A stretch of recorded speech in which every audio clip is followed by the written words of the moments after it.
It has been a rough couple of weeks, with the youth of Nigeria finally saying enough is enough and standing up for their rights. Protesters took to the streets on the 8th of October 2020 to demand an end to the inhumane treatment and extrajudicial killings of citizens by the Special Anti-Robbery Squad, SARS. This, however, was not received well, as several protesters were arrested, harassed, and met with force by law enforcement officials.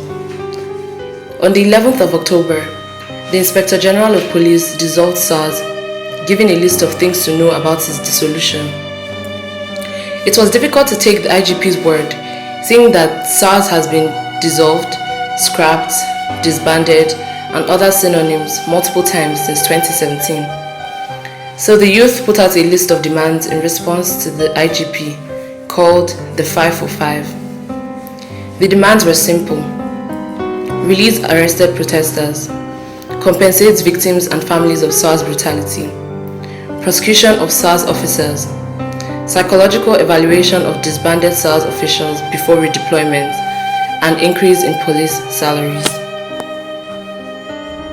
As feared, a few days later, on the 13th of October, a new unit no different from SARS was established. It was called the Special Weapons and Tactics Team, SWAT. Protests continued, but not without hitches, as there were daily reports of more injuries and deaths of peaceful protesters by law enforcement. On the 20th of October, the governor of Lagos State declared a so-called 24-hour curfew effective 4 p.m. at 11:49 a.m. via Twitter.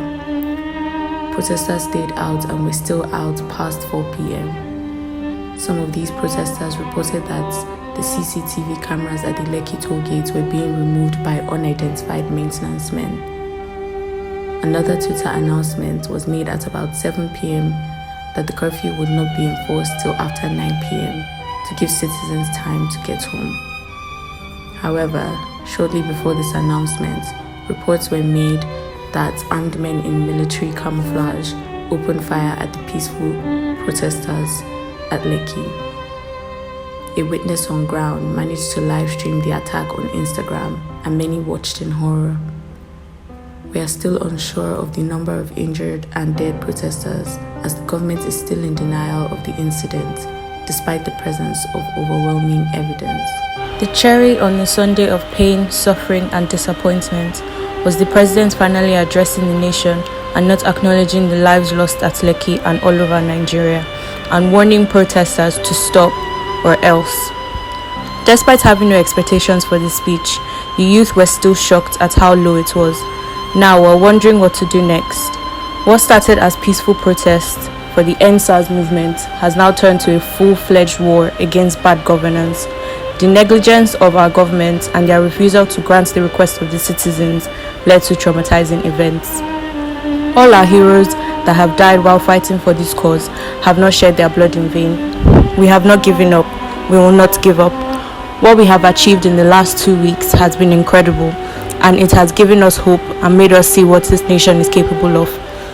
Although we are not protesting right now, we are still fighting to end SARS and birth a new Nigeria we will all be proud of.